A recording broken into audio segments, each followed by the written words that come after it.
লেগেছে তিনটা জায়গা আমি বলবো। একটা হচ্ছে যেখানে হাতিগুলোকে রাখা হয়েছে সেটা, আরেকটা হচ্ছে যেখান থেকে আমাদের লেমুর তিনটা চুরি হয়ে গেল বা আমরা আর খুঁজে পাচ্ছি না সেই জায়গাটা, আরেকটা হচ্ছে যে জাগুয়ার দুটো দেখলাম সেটা দেখি।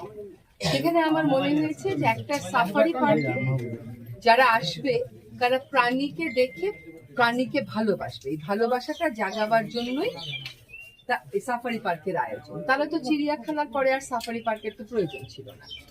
আর চিড়িয়াখানায় যেখানে বদ্ধ আবহে রাখা হয়, সাফারি পার্কে সেখানে যতদূর সম্ভব তাদের প্রাকৃতিক আবহের মতো করে রাখা হয়।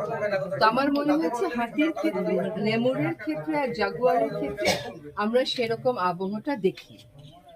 কেন বারবার এরকম ঘটনা ঘটছে যে বিরল প্রজাতির যে সমস্ত বন্যপ্রাণী আমরা এখানে এনে রাখছি সেগুলো হারিয়ে যাচ্ছে, সেটা তো খুঁজে বের করতে হবে। একই জায়গা থেকে যখন আপনার ময়না পাখি হারায় না, টিয়া পাখি হারায় না, আপনার লেমুর যখন হারায়, তখন তো আপনাকে বুঝতে হবে যে এখানে একটা কোনো সমস্যা আছে।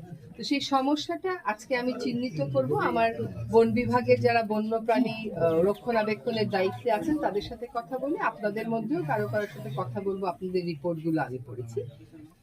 আমার মনে হয় যে এই সাফারি পার্কের ব্যবস্থাপনাটাকে আরো অনেক উন্নত করা যায়, আরো অনেক প্রাণী বান্ধব, আরো অনেক দর্শনার্থী বান্ধব করা যায়।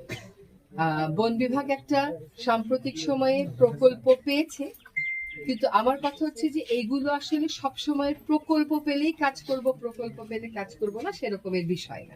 সরকার যখন এত বড় একটা জিনিস করেছে, সরকারের নিয়মিত বাজেটেই এটা রক্ষণাবেক্ষণের জন্য আর্থিক সংস্থান থাকতে হবে। আরেকটা বিষয় হলো যে আমার কাছে মনে হলো যে জনবলের এখানে মারাত্মক ঘাটতি আছে। একটা হচ্ছে সদিচ্ছার অভাব কিছুটা নাই, সেটা আমি বলবো না, সেটা আমার কাছে কোনো কোনো ক্ষেত্রে প্রতীয়মান হয়েছে, কিন্তু জনবলেরও একটা ঘাটতি আছে।